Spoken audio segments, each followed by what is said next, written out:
Hi students, welcome to Vijayata IAS Academy Current Affairs class. Let us see some important news items that are highlighted in the newspaper today. We are taking the Hindu news. This is the front page news in today's newspaper. 6 days and 6.7 lakh refugees. The world is in throes of a crisis. Throes means it is a violent, painful situation. It is a crisis where people are losing lives and also creating a dangerous refugee crisis in Europe. This is the conflict zone, Ukraine. Here, for examination point of view, you should know what are the neighboring countries of Ukraine. With respect to geography, any question can come in UPSC. With respect to the border states of Black Sea and also bordering areas of Ukraine state. Here you will see Belarus, Poland, Slovakia, Hungary, Romania. These are the states which are sharing neighborhood with Ukraine. Now if there is any situation or any crisis in Ukraine, now the neighboring countries are going to face the crisis. Now the refugees are moving towards the other countries. In this context, this news is saying that nearly 6.7 lakh refugees have fled the conflict in Ukraine for safety in neighboring countries, while around 10 lakh people are estimated to be internally displaced. Some people would have internally displaced and some people are coming out of the borders, entering into other countries. The UN Refugee Agency chief said the numbers of people on the move was extremely worrying. Now it will have cascading effects on neighboring countries and entire security of Europe is compromised now, as Russian troops pounded cities in eastern Ukraine. We are looking at what could become Europe's largest refugee crisis in this century. This is an important point. In this century, in 21st century, this crisis became the largest refugee crisis. Here for prelims point of view, we have to see some details about UN Refugee Agency and when it is founded, headquarters, and what are the objectives of this. He added that around half had fled to Poland, neighboring countries, while roughly Hungary, Moldova, Slovakia, and Romania. This is why, for examination point of view, neighboring countries are important. UNHCR, this is the organization, United Nations organization, important for prelims point of view, urges governments to continue to maintain access to territory for all those fleeing Ukrainian and third country nationals living in Ukraine. Now this organization is urging governments to take care of these refugees. Here we have to see about United Nations High Commissioner for Refugees. This is an important organization in this present context. This is important for examination point of view as well. Objective is to save lives, protecting the rights and building better future for refugees, forcibly displaced communities and stateless people.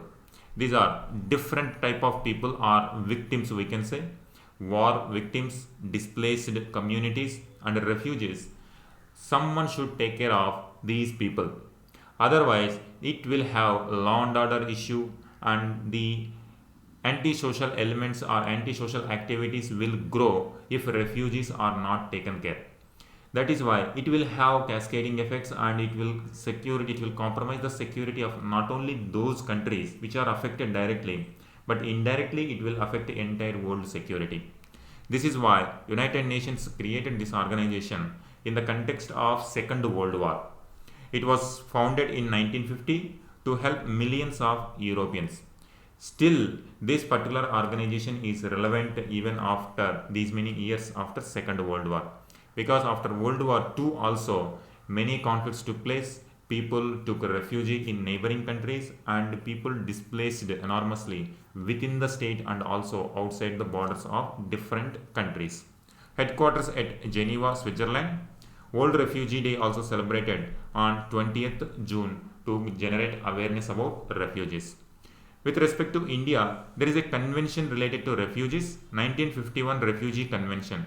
India is not a party to the 1951 Refugee Convention. It is very important. In prelims point of view about this organization, headquarters or when it is founded and any convention related to that. and whether India is a party to that convention or not. And also now we see the impact of Ukrainian crisis on India also. Indian student killed in attack on Kharkiv. So this is a city. Now we are directly now affected with Russia's declaration of war on Ukraine. The war in Ukraine claimed its first Indian casualty as a 21-year-old student from Karnataka was killed. Prime Minister Narendra Modi convened another meeting on evacuation efforts. Already efforts are going on to evacuate Indians from Ukraine. Many medical students are there in Ukraine. Ukraine is offering affordable and quality education in medical sector. Many Indian students have gone there for studies. Now this war is affecting Indian citizens, Indian nationals as well. Seeking to redouble efforts due to war, even the evacuation efforts are also becoming difficult. To speed with which students are brought back, beginning the high-level meeting with a note of deep regret over the killing. However, the government was non-committal over whether the death of a student or the student would change India's stance at United Nations. In yesterday's news, we have seen India abstained voting when a resolution came to condemn against the Russia's declaration of war against Ukraine.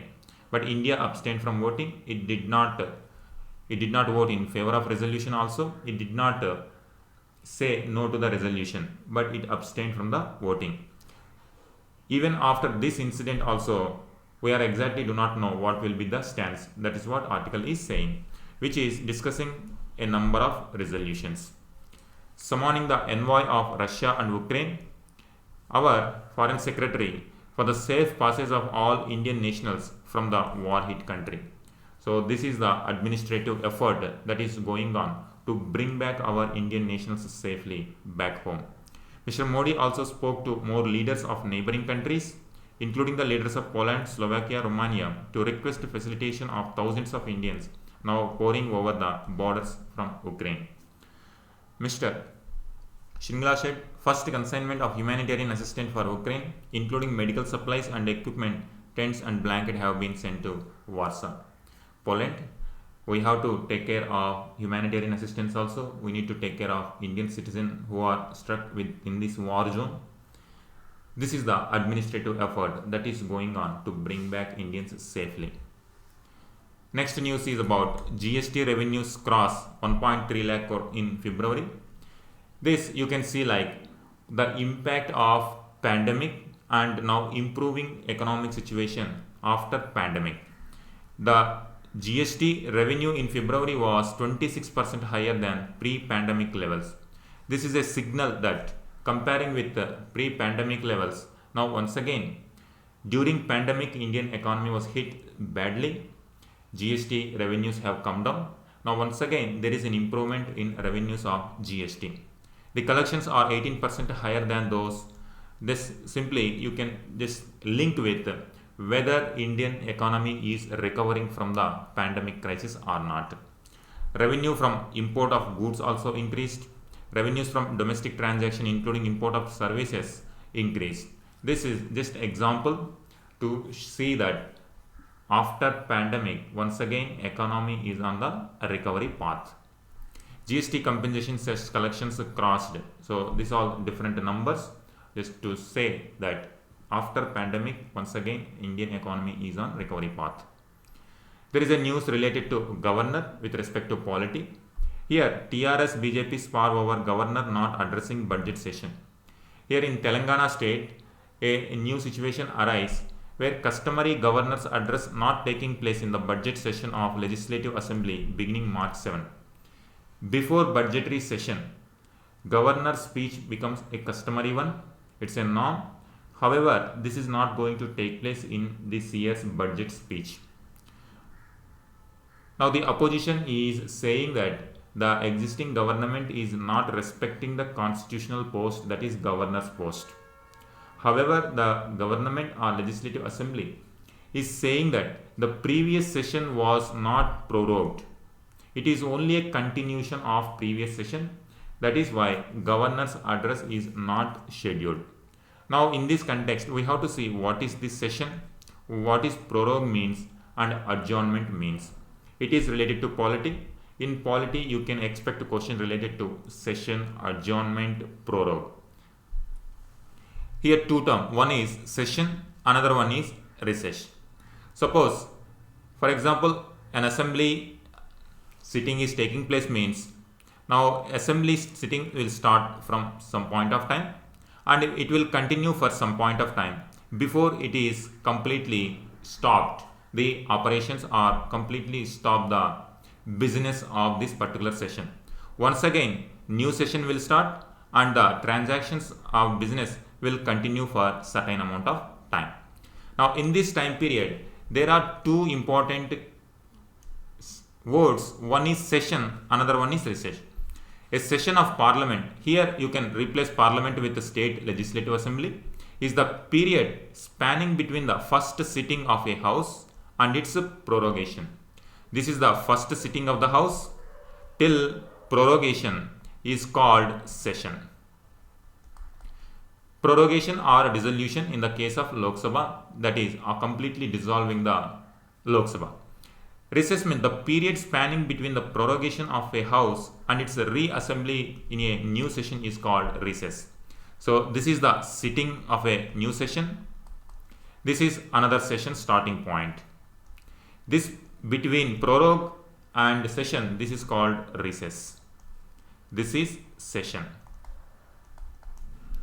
A sitting of parliament can be terminated by adjournment or adjournment sine die or prorogation or dissolution.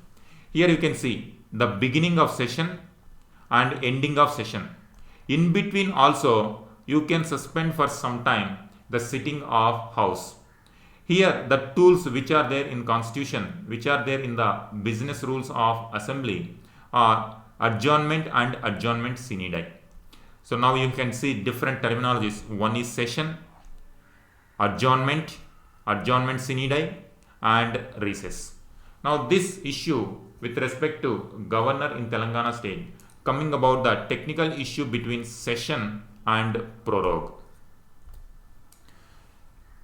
Adjournment suspends the work in a sitting for a specified time, which may be hours, days, or weeks.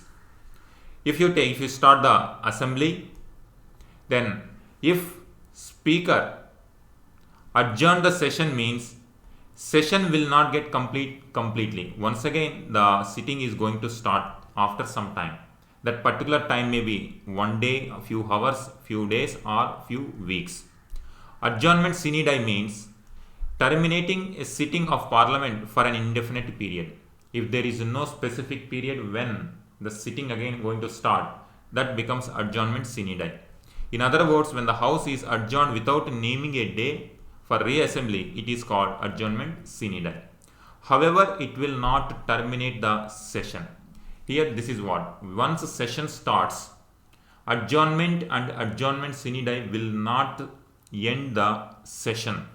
Session will be ended only with prorogation. The power of adjournment as well as adjournment sine die lies with the presiding officer of the house. This is also important for prelims. Adjournment sine die, their powers are with the speaker or presiding officer of the house.